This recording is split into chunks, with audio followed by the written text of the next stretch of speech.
Hello అండి, అందరికీ నమస్కారం. మనలో చాలామందికి కూడా హాట్ తిన్న వెంటనే ఏదైనా స్వీట్ తినాలనిపిస్తుంది, లేదా లంచ్ అండ్ డిన్నర్ కంప్లీట్ అయిన తర్వాత ఏదైనా డిజర్ట్ ఉంటే బాగుండు అనిపిస్తూ ఉంటుంది. ఇలా మీలో ఎంతమందికి అనిపిస్తుందో కామెంట్ సెక్షన్లో తెలియచేయండి. సో నేను అందుకే ఇవాళ ఒక మంచి స్వీట్ రెసిపీ అనేది మీ అందరితో షేర్ చేయబోతున్నాను. ముందుగా స్టవ్ వెలిగించుకొని ప్యాన్ పెట్టుకొని, ప్యాన్ హీట్ అయిన తర్వాత ఒక స్పూన్ నెయ్యి వేసుకొని, గుమ్మడికాయ తురుము వేసుకొని బాగా కలుపుకోవాలి. మనం పూజల్లోనూ గృహప్రవేశానికి దేవుడి దగ్గర పెట్టడానికి ఉపయోగిస్తూ ఉంటాం కదండి, ఎల్లో కలర్ గుమ్మడికాయ. అదే ఒక పీస్ తీసుకొని ఇలా శుభ్రంగా తురుముకొని మనం వాడుకోవాలన్నమాట ఈ రెసిపీకి.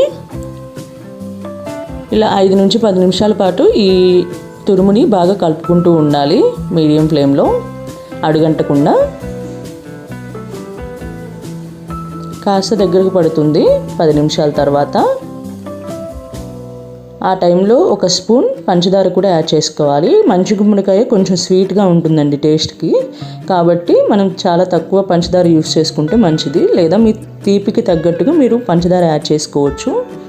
ఇందులోనే 2 యాలకులు దంచుకొని ఇలా నలుపుకుంటూ వేసుకున్నట్లయితే మంచి ఫ్లేవర్ని ఇస్తుందన్నమాట స్వీట్కి. ఒకసారి మంచిగా కలుపుకోవాలి. మనం వేసినటువంటి నెయ్యి అనేది పైకి తేలుతూ ఉండాలండి. ఆ టైంలో మనం స్టవ్ ఆఫ్ చేసుకొని డ్రై ఫ్రూట్స్ కూడా ఫ్రై చేసుకోవాలి.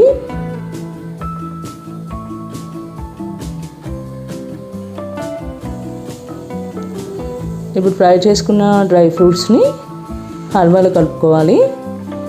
నెయ్యిలో జీడిపప్పు, కిస్మిస్, ఇంకా గుమ్మడికాయ గింజలు వేసేసేసి నేను ఫ్రై చేస్తాను. మీరు మీ దగ్గర ఏ డ్రై ఫ్రూట్స్ ఉంటే అవి మీరు యాడ్ చేసుకోవచ్చు.